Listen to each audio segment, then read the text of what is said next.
Warning: our YouTube channel and its videos may contain scenes, language, and content that may not be appropriate for all audiences.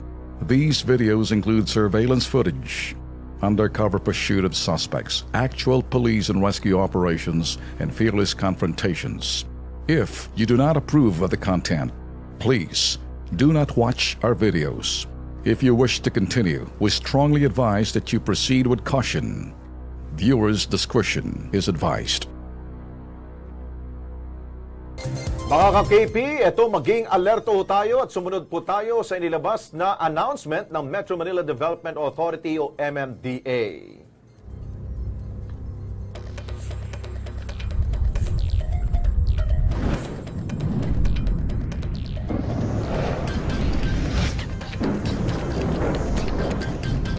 Simula kasi ngayong araw po, Lunes, yung mga itinalagang motorcycle lane na matagal na nating binabaliwala at hindi ginagamit ng tama, abay istrikto na po yung ipatutupad po ng MMDA. Sa pahayag po na nilabas ng MMDA sa kanila pong official Facebook page, nakasaad na maigpit nila ipatutupad ang paggamit ng motorcycle lane sa kabaan po ng EDSA, C5, Commonwealth Avenue at maging sa Macapagal Avenue.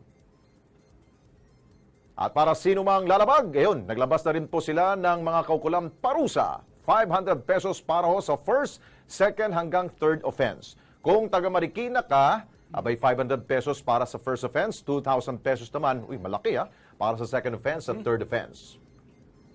Yun.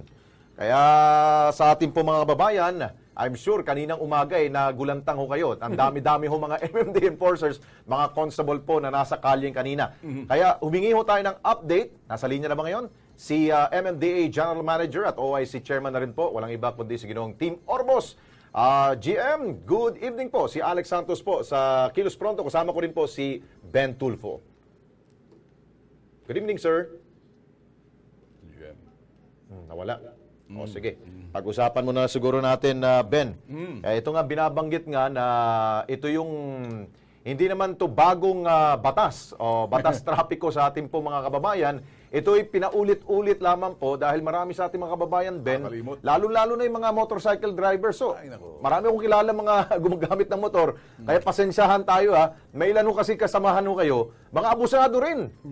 Yung supposedly lane ninyo, minsan, lumalampas kayo. Yun. Naku, Mario Joseph na yan. Kaya marami hong ilan sa inyo, doon po nagsisimula yung disgrasya.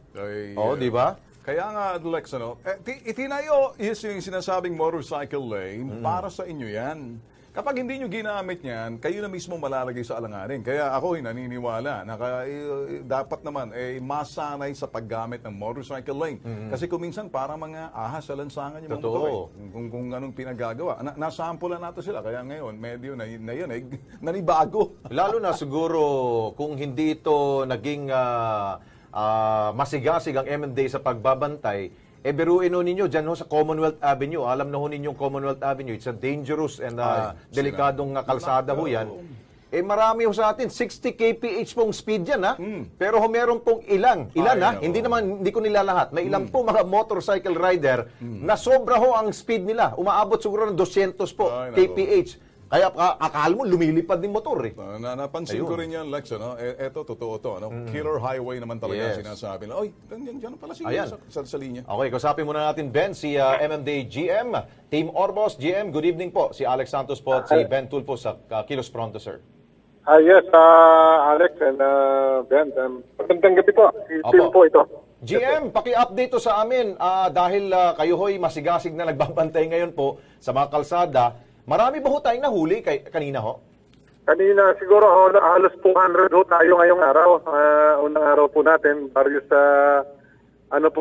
areas naka 200 din po. Pero sa totoo lang po, madami pa hong hindi nakikita ko. Kahit ngayong gabi na, madami pang hindi sumusunod. So, siguro talaga hong bukas talagang mas mahigpit at siguro ma-remind din yung ating mga enforcers na gawin dapat yung trabaho nila.